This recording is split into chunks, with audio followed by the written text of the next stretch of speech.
সাংবাদিকরা বস্তুনিষ্ঠ সংবাদ পরিবেশন করে প্রান্তিক পর্যায়ে মানুষের সুখ দুঃখের কথা তুলে ধরবে। এমপি রেজাউল ইসলাম।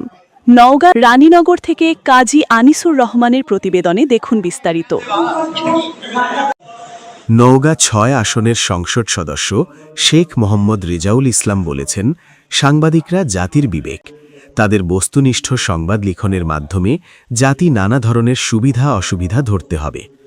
ভালো সাংবাদিকতা এবং সুস্থ ধারার সংবাদ পরিবেশন জাতির কল্যাণ বয়ে আনে। প্রান্তিক জনপদের মানুষের সুখ দুঃখের কথাগুলো জাতির সামনে উঠে আসলে সরকারের পক্ষ থেকে যথাযথ সমাধান করতে সহজ হয়। রানীনগর আত্রাই এই জনপদ হবে উন্নয়ন আর শান্তির জনপদ। আমার নির্বাচনী প্রতিশ্রুতি অনুযায়ী ২ থানায় সমানভাবে উন্নয়নের কাজ করব। সেই ক্ষেত্রে রানীনগর উপজেলা থেকে এর যাত্রা শুরু হবে। এক্ষেত্রে স্থানীয় সাংবাদিকদের গুরুত্বপূর্ণ ভূমিকা রয়েছে। সকল পেশাজীবী মানুষকে সাথে নিয়ে রানীনগর আত্রাই উন্নয়নে একসাথে কাজ করব। দীর্ঘ ১৭ বছর এই জনপদ ছিল অবহেলিত। একটি গণতান্ত্রিক সরকার সবেমাত্র ক্ষমতায় এসেছে।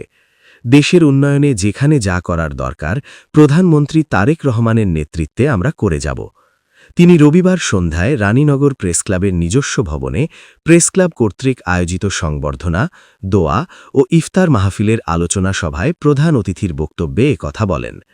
রানীনগর প্রেসক্লাবের সভাপতি হারুনুর রশিদের সভাপতিত্বে অন্যদের মধ্যে বক্তব্য রাখেন উপজেলা নির্বাহী অফিসার রাকিবুল হাসান, সহকারী কমিশনার ভূমি নাবিলা ইয়াসমিন, প্রেসক্লাবের সাধারণ সম্পাদক শাহজুল ইসলাম, সাবেক সভাপতি এস.এম. সাইফুল ইসলাম, উপজেলা বিএনপির সাধারণ সম্পাদক মুসাররাব হোসেন, সাংগঠনিক সম্পাদক মেজবাউল হক লিটন, রানীনগর উপজেলা জামায়াতে ইসলামীর সাবেক আমির মোস্তফা ইবনে, যুবদলের আহ্বায়ক মোজাক্কির হোসেন, স্বেচ্ছাসেবক দলের আহ্বায়ক মতিউর রহমান উজ্জ্বল প্রমুখ।